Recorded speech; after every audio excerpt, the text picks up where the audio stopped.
पुष्पेंद्र जी, आपकी हर एक बात में मुस्लिम और इस्लाम आ जाता है। ये क्या क्या क्या मतलब, एक तो या तो बहुत प्यार करता है ना आदमी तब भी अंदर से निकलता है, या तो बहुत हेट करता है तब निकलती है। ये क्या है क्या? क्योंकि इतने साल का प्यार और बाद में परिवर्तित हो गया हेट में। पढ़ाई आपने बताया, बचपन उर्दू की चाशनी, उसमें आप घुले डुले, उसके बाद अचानक हेट और लव स्टोरी मुझे दिख रही है आपकी हर एक स्पीच में। एक जमाने में प्यार किया, बहुत स्टडी किया, डीपली अंदर आप घुस गए इस्लाम में, बाद में अचानक हेट स्पीच। ये मुस्लिम और इस्लाम के बिना पुष्पेंद्र कुलश्रेष्ठ का कोई भी लेक्चर क्या हो ही नहीं सकता।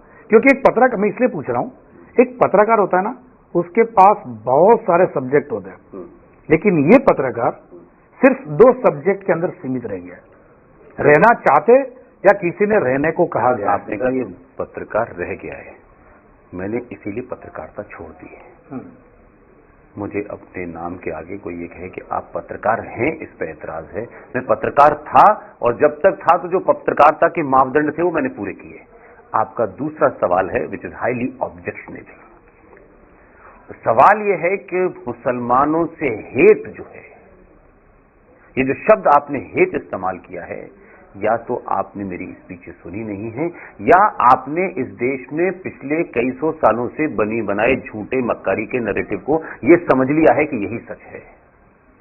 मैंने आज तक किसी मुसलमान और इस्लाम के खिलाफ हेट स्पीच नहीं दी, इसलिए आपको असदुद्दीन ओवैसी की भाषा में हेट एंटी हिंदू और पुष्पेंद्र में हेट इस्लाम नजर आता है, क्योंकि आप इस्लाम के बारे में या तो जानकार नहीं है। ओवैसी भी यही कहते हैं। जब हमने पूछा था तो बोला मैं भी हेट स्पीच नहीं देता। हेट स्पीच है तभी मुकदमा हुआ है। अकबरुद्दीन के खिलाफ मुकदमा हुआ, वो हेट स्पीच के कारण हुआ, भारत के संविधान के उल्लंघन में हुआ। मैंने आज तक एक भी हेट स्पीच नहीं दी, और हेट स्पीच का जिस दिन मेरे ऊपर मुकदमा होगा, मैं साबित करूंगा तो मैं कौन सी बात कहां से कह रहा हूं और किस संदर्भ में कह रहा हूं। मैंने कभी नहीं कहा कि 15 मिनट का टाइम दे दो मुसलमानों को, हम बता देंगे क्या है। यह है हेट स्पीच। मैंने ये कहा कि कुरान, जिसको मुसलमान संविधान से भी ऊपर मानता है, उस कुरान की 24 आयतें जस्टिस Z.S. लोहात, जो भारत का एक मजिस्ट्रेट था, जस्टिस था, उसने कहा, ये रिकॉर्ड पे है, 31 जुलाई 1986 में उन्होंने कहा कि कुरान शरीफ में 24 ऐसी आयतें हैं जो अपने फेलो सिटीजन उस देश में नास्तिक, आस्तिक, मूर्ति पूजकों को हत्या करने का आदेश देती हैं। अगर ये नहीं हटाई गई तो भारत में क्या, दुनिया में कभी शांति नहीं हो सकती। मैं उस जस्टिस की बात को रिपीट कर रहा हूं। अगर इसको कोई हेट स्पीच समझता है तो जस्टिस Z.S. लोहात पे मरणोपरांत मुकदमा चलना चाहिए। मैंने कभी नहीं कहा कि मुसलमानों को मार करके पिंड छुड़ाया जाए। मैं ये पूछना चाहता हूं सिंपल, आप मुझे बताएं कि मुसलमान भारत की सुप्रीम कोर्ट को नहीं मानेगा? अगर ब्राह्मण का सुप्रीम कोर्ट को नहीं मानेगा तो मैं भी ये कहूंगा कि आप कौन होते हैं सुप्रीम कोर्ट को न मानने वाले? अगर सुप्रीम कोर्ट है, भारत का इंस्टीट्यूशन है, तो आपको मानना होगा। आप उससे ये तो कह सकते हैं फैसला मेरे हक में नहीं आया तो मैं नाराज हूं, लेकिन फैसला अगर याकूब मेनन पे आएगा, सजाए मौत का आएगा, तो आप ये नहीं कह सकते हैं कि याकूब मेनन की जुडिशियल मर्डर हुआ है। फिर तो हर आदमी इस देश में, हर गुंडा कहेगा कि साहब मुझे सजा, मुझे जाति के नाम पे मारा गया, मैं यादव था इसलिए मारा गया, मुझे बनिया था, ठाकुर था। तो जुडिशरी का फिर मतलब क्या हुआ? तो याकूब मेनन की फांसी मुसलमान की फांसी है, याकूब मेनन की फांसी जुडिशियल मौत है, और अखलाक, एक आदमी गाजियाबाद में उसे भीड़ मारती है, मैंने बार बार ये कहा, वो भीड़ ने जस्टिफाई काम नहीं किया, गलत है। लेकिन एक आदमी का मरना, तो इस देश में मॉब लिंचिंग होती है, अखबार छापते हैं, मीडिया छापता है।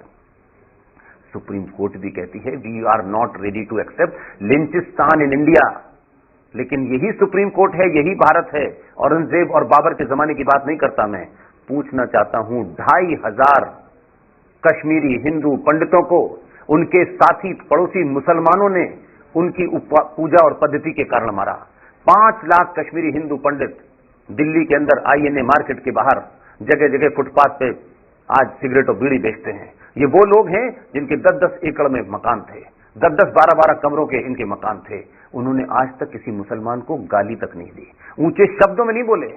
कश्मीरी हिंदू पंडितों का सबसे दानिश्वर आदमी, सबसे बुद्धिजीवी आदमी, उसे जब उठा के बाहर लाए और चाकू से दोनों उसकी आंखें बाहर निकाली और जब यहां गोली मारी तो बेटा खड़ा हुआ था, दिल्ली में रहता है।